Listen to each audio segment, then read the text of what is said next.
see on minu Pärnu rahva eri. Nüüd, kui keegi tooks mulle krooni või tiara midagi, siis ometigi mina olen teie YouTube printsess. Kuninganna, mulle sobib mõlema variandid.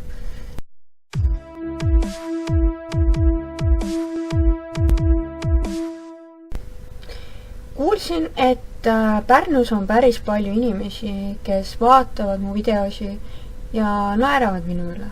Teevad mind maha ja mõnitavad mind selja taga ja eks ole. Kõik, mis sinna juurde käib ja lihtsalt irvitavad. Sellised jutud jõudsid minuni. Mõtlesin, et kuna nad nagu ei tule ise mulle seda näkku ütlema, siis ma ei saa neile ükshaaval nagu eraldi öelda, mis ma neile öelda tahan, et siis ma võtan nad üleüldiselt kõik selle Pärnu rahva võtan ette. See on siis, mis mul öelda on Pärnu rahvale, kes minu videosi vaatavad ja mind maa teevad ja minule naeravad. Tule lähemale.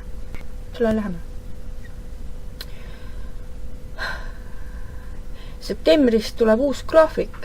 Hakkan 3 korda nädalas videos üles panema. Arvatavasti siis peagi mõtlema, et esmaspäeval, neljapäeval ja oota, ma nüüd mõtlen. Esmaspäeval, kolmapäeval ja päris ma ei tea. Aga igal juhul 3 korda nädalas hakkan üles panema, osa tulevad inglise keeles, 1 nädalas tuleb ainult eesti keeles ja lisaks on mul ka veel Rajatele vlog kanal, et ka seal on videosi.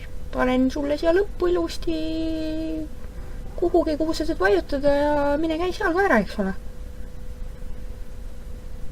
Naer on tervislik. Aitäh vaatamast. Igal juhul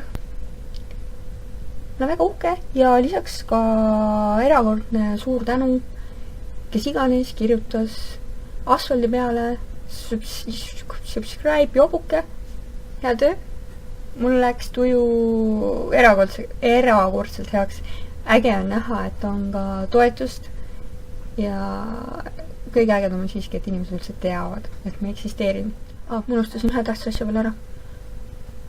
Kardo tuleb maalt tagasi. Win!